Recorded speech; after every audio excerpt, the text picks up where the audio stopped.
طبعا بقالي فترة كتيرة جدا مصورتش فيديوز، حوالي شهرين أو شهر ونص.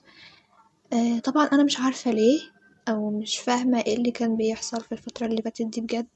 مخلية كل الناس مش حابين ان هم يعملوا اي حاجة، ولا نشتغل ولا نصور فيديوز ولا اي حاجة من الحاجات دي خالص.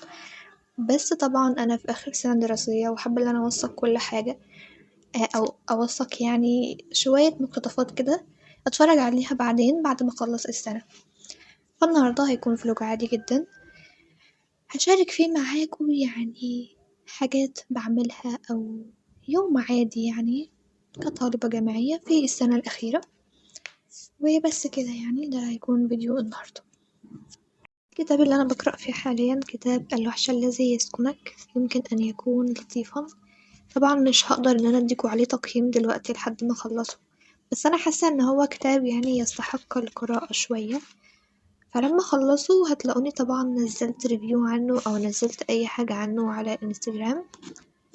طبعا الكتاب هنا بيتكلم عن الفشل والخوف من الفشل والخوف من الرفض، يعني حاجات اعتقد ناس كتيرة بتبحث عنها او ناس كتيرة بيهمها الموضوع ده. واحنا ليه بنخاف من الفشل، وازاي نقدر ان احنا نتغلب على الخوف من الرفض، ان احنا نترفض في حاجة معينة. طبعا يعني انتوا فاهمين قصدي على ايه اللي كان بيحصل الفترة اللي فاتت. بس لما اخلصه هقولكوا رأيي. كتاب الوحش الذي يسكنك يمكن أن يكون لطيفا. الساعة دلوقتي 3 العصر. طبعا في فجوة زمنية كبيرة حصلت، مش فاهمة أنا كنت بعمل فيها ايه، ولكن هنكمل الروتين بتاعنا عادي ولا كأن في أي حاجة. طبعا الفترة دي احنا في امتحانات ميدترم تسليمات ومشاريع كتيرة. سنة رابعة بجد يا جماعة ما طلعتش سهلة، ولا طلعت آخر سنة كده بنعدي وخلاص، طلعت يعني مش قادرة اقول هي ايه بالظبط، بس يعني هي سنة مش سهلة خالص. مش بشايم الناس ولا حاجة، بس احنا بنحاول نستمتع بقدر الامكان، لانها اخر سنة لينا في حياتنا كطالبة جامعية. فبحاول ان انا اعدي كل الحاجات اللي بتحصل دي واتخطاها واتعايش مع الاوضاع اللي بتحصل.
على الامتحان 4 دقايق وانا لسه ما ذاكرتش اي حاجة خالص. الوقت طار مني في لا شيء، مش فاهمة انا كنت بعمل ايه بجد. فربنا يستر. فانا قاعدة دلوقتي استنى الامتحان وبس. دخلت امتحن والامتحان مش بيفتح، فيعني حاجة في منتهى الجمال. هنمتحن امتى طيب؟ انتظار شوية من الوقت، نقدر نقول ان مفيش امتحان خلاص. حاليا الساعة 6، يعني الكهرباء هتقطع أو هي قطعت يعني حالا، وبنستعين بالرينج لايت اللي احنا نشوف حياتنا ونكمل حياتنا عاملة ازاي. وحاليا برضو كنت بحاول أعمل ليم جلوس. لو انتوا متعرفوش يعني ان انا عندي براند ليم جلوس، هتلاقوا اللينك تحت في الوصف، تقدروا انكم تطلبوه. وانا عاملة عرض دلوقتي حلو جدا، هتلاقوه برضو نازل على البيج على الانستجرام. عدنا ليكم مرة تانية، ودلوقتي هنعمل مع بعض سكين كير سريع. هو يعني حاجة بسيطة خالص، هنعمل بس سكراب وبعدين هنعمل عليه الماسك ده. ماسك الحليب ده يا جماعة بقاله عندي يجي 3 سنين او حاجة، يعني ما بيخلصش حرفيا. ومدة صلاحيته يعني بتقعد ما بتخلص. انا هستعمل السكراب ده، هو بجد شكله حلو قوي، بحب شكله. وبعد كده نبقى نشوف بقى هنعمل ايه. هروح اعمل السكراب وارجع لكم تاني. شكل السكراب هايل يا جماعة. بعد ما شلت السكراب هعمل بقى الماسك ده، ماسك الحليب. طبعا يا جماعة مهما جبت ماسكات ومهما عملت ومهما طلعت اختراعات، هو ماسك الحليب يا جماعة مفيش غيره. وانا زعلانة بجد لانه هو قرب يخلص، بس هو بقاله كتير قوي معايا. ف هنستعمل بقى ماسك الحليب على بشرتنا. اهم حاجة وانتوا بتعملوا اي سكين كير، لو بتعملوا سكراب ما تعملوش على بشرة جافة خالص، يعني خلوا بشرتكم مادية كده شوية.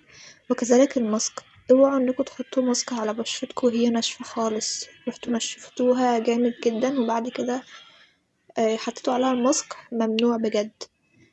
اعملوا بس كده الطريقة دي تخلوها مادية وهتلاقوا فرق كبير جدا. تاني حاجة برضو، الحاجة المهمة لما تيجوا تعملوا سكين كير او في العموم، يعني خلوا فيه عندكم فوطة مخصصة للبشرة بس، لوشكوا بس. الموضوع ده برضو بيفرق معايا جدا، وقلل جدا من الحبوب اللي بتظهر في الوش. طبعا لان الفوطة العادية اللي هي الفوطة العادية اللي احنا بنستخدمها دي مبتبقاش يعني لطيفة على البشرة. فانا جايبة فوطة تانية كده صغيرة شوية، بستعملها للبشرة بس، على وشي بس. ودلوقتي على ما الماسك ينشف، حابة ان انا اتكلم معاكم في موضوع، وحاسة ان انا خلاص كده اللي انا بقيت ايه، خلاص قاعدة في، يعني بقينا عيلة خلاص. حاول بس اظبط كده الماسك وبعد كده نبقى نتكلم في الموضوع المهم ده على بشرتنا. تمام. الموضوع اللي هكلمكم فيه طبعا هو عن الكلية وعن الحياة الجامعية، بما ان الفيديو ده اصلا يعني هو مش عارفة بجد هو الفيديو ده بيتكلم عن ايه، مش مرتبة لأي حاجة، بس هو حاجات عشوائية يعني في حياتي في الجامعة. عايزة اقولكوا انكم تستمتعوا بجد بحياتكم الجامعية بكل لحظة، من اول يوم في سنة اولى لحد اخر يوم. مهما كان في عندكوا ضغط، مهما كان في عندكوا شتات كتير وتكليفات ومشاريع والكلام ده كله، حاولوا على قد ما تقدروا انكم تستمتعوا بالحياة الجامعية. ان انا حاليا بقالي هنمتحن وبعد كده الترم التاني وخلاص الحياة الجامعية هتخلص، مش قادرة استوعب بجد الفكرة دي، مع ان انا مبسوطة ان انا في حاجات كتيرة حلوة مستنياني بعد الكلية. ولكن في نفس الوقت يعني مش مصدقة ان انا حياتي هتكون من غير تعليم، ان انا بصحى الصبح مش هعمل حاجة، مش هروح الكلية، مش هروح مدرسة. فحرفيا بجد اللحظة دي صعبة جدا.